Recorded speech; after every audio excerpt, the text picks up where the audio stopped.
Okay, I picked some mulberries at my sister's house and I made some muffins with some of them. And the rest I'm going to make some jam, mulberry jam. So I'm going to see how many I have first. The weight, of course. Some of them have the stalks on, but I'm going to show you what to do next. I have 300, I'll say 300, round it off. And the stalks are quite hard to come off by hand. You see, if you do that, you'll be tugging the whole berry and you can easily swish them. So I am going to cut them with scissors. It's so much easier to cut them with scissors.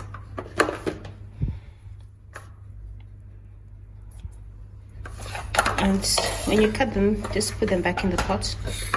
Unless you don't mind stalks in there, you can leave them. You don't need to cut the berries, you can leave them whole. First time I'm making mulberry jam, but not the first time I'm making jam.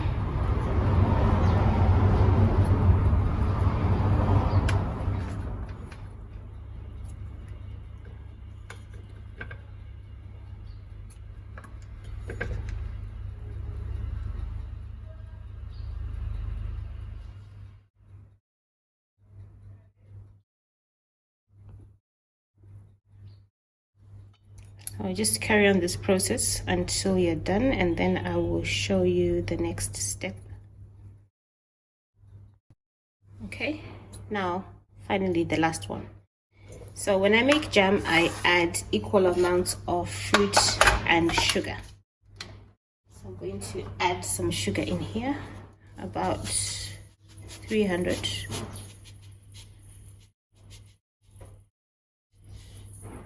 Okay, it's just under 300. So I'm just going to add some more. I've got these little bags of sugar. I've run out of my main sugar. So I've got these little bags of coffee sugar. I need one more. I could have done even without one more because I cut off some of the stalks, so that takes off a few grams. But anyway, it's okay. For pectin, I don't have my usual jam sugar. So for pectin, I'm going to use the zest of a lemon.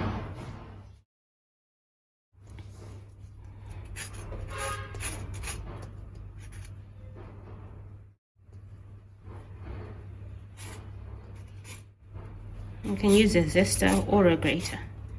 Both work well. Some people have seen them add the seeds as well, but it's not necessary. Okay, so that's enough. Okay, now I'm just going to switch that on. Now I just stir it together.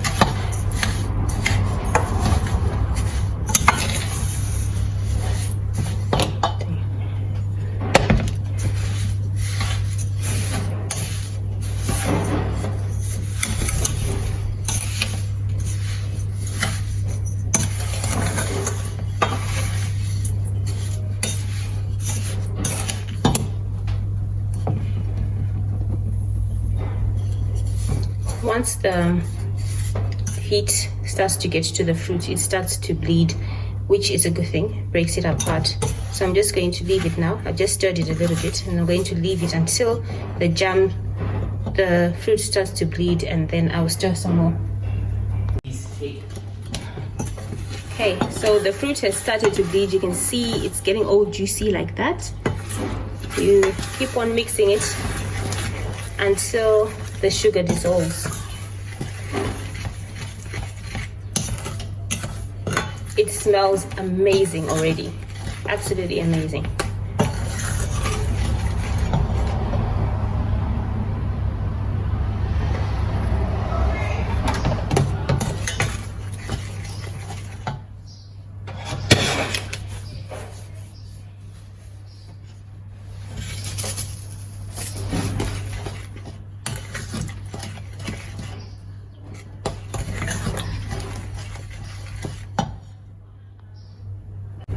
occasionally stir the jam so that it doesn't burn.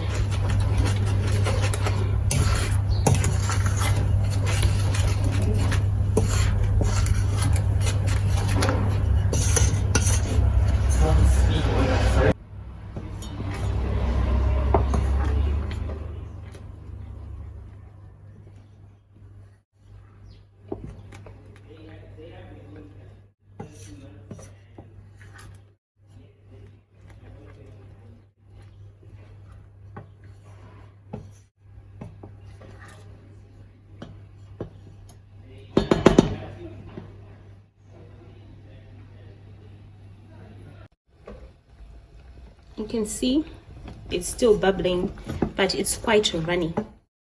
This means it's not ready. It needs to almost be firm and greatly reduced. The liquid has to be greatly reduced for it to be able to set.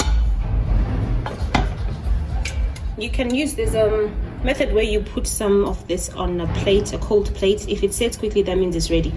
And then I have also this sugar thermometer.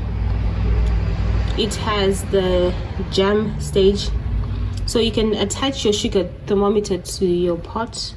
It's got this thing that you can attach it with. I don't want to use it at the moment.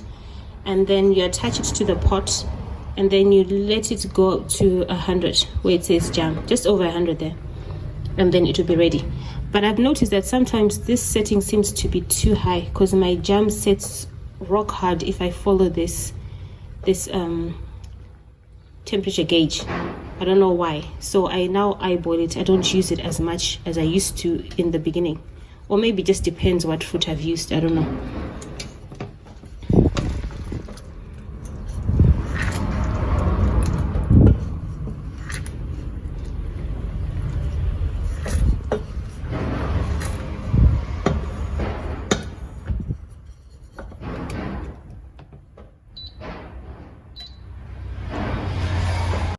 Okay, the jam is almost ready. The mixture is beginning to thicken. And this is a sign of definitely being ready.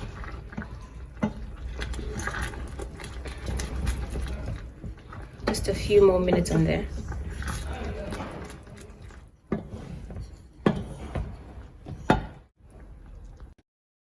Okay, the jam is now ready. So I'm going to pour it in a bowl. I've got this white bowl here, which I'm going to use. Okay. I'm not making that much to put in a jam jar. But if you've got jam jars, sterilize your jam jar like I've done. I've done a video showing how to sterilize jam jars, and then you pour it in there.